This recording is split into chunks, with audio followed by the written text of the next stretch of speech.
ഒരു ദിവസം രാവിലെ എന്റെ വീട്ടിലേക്ക് ഹൾക്ക് ഓടി വരുന്നു. എന്താണെന്നറിയാതെ ഞാൻ ചോദിച്ചു, എന്താണ് ഹൾക്കെ പ്രശ്നം? നമ്മുടെ സിറ്റിയിൽ ഡൈനോസർ ഇറങ്ങിയിട്ടുണ്ട്, അതാണ്. അതിന് ഞാൻ എന്ത് ചെയ്യണം? എനിക്കൊന്നും ചെയ്യാൻ കഴിയില്ല ഹൾക്കെ, നീ എന്തെങ്കിലും ചെയ്യൂ.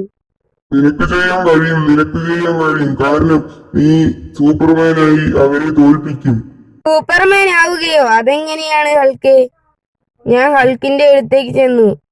നിന്റെ ഫോണിൽ PM11 എന്ന് അടിച്ചാൽ മതി, നീ തനിയെ സൂപ്പർമാനായി മാറും. പിന്നെ ഹൾക്ക് പറഞ്ഞ പോലെ ഞാൻ ഫോൺ എടുത്ത് RJ ടൂളിൽ PM11 എന്നടിച്ചു. എനിക്ക് വല്ല സൂപ്പർമാൻ പവറും കിട്ടിയോ എന്നറിയാൻ വേണ്ടി ഞാൻ ഓടി വന്ന് പറക്കാനൊന്ന് ശ്രമിച്ചു നോക്കി. അപ്പോഴേക്കും ഞാൻ സൂപ്പർമാനായി ആകാശത്തേക്ക് പറന്നുയർന്നു. എനിക്ക് പറക്കാൻ കഴിവിട്ടിയേ. പെട്ടെന്നത് അവിടെ ഡൈനോസേഴ്സ്. ഞാനാകെ ഞെട്ടി. ഹൾക്ക് പറഞ്ഞ പോലെ ശരിക്കും ഡൈനോസേഴ്സ് വന്നിട്ടുണ്ടായിരുന്നു. അങ്ങനെ ഞാൻ അതിലെ ഒരു ഡൈനോസറെ ലേസർ ബീം കൊണ്ട് കൊന്നു. അതിലെ എല്ലാ ഡൈനോസേഴ്സിനും ഞാൻ അങ്ങനെ തന്നെ കൊന്നു. ഈ സൂപ്പർ പവർ നന്നായി ഇഷ്ടപ്പെട്ടു. അങ്ങനെ ഞാൻ സിറ്റിയിൽ നോക്കി. അവിടെ കുറെ നാശനഷ്ടം ഉണ്ടായിട്ടുണ്ട്. അങ്ങനെ ഞാൻ പോലീസ് സ്റ്റേഷനിലേക്ക് പോയി. നീ ചെയ്തത് നല്ല കാര്യമാണ് സൂപ്പർമാൻ.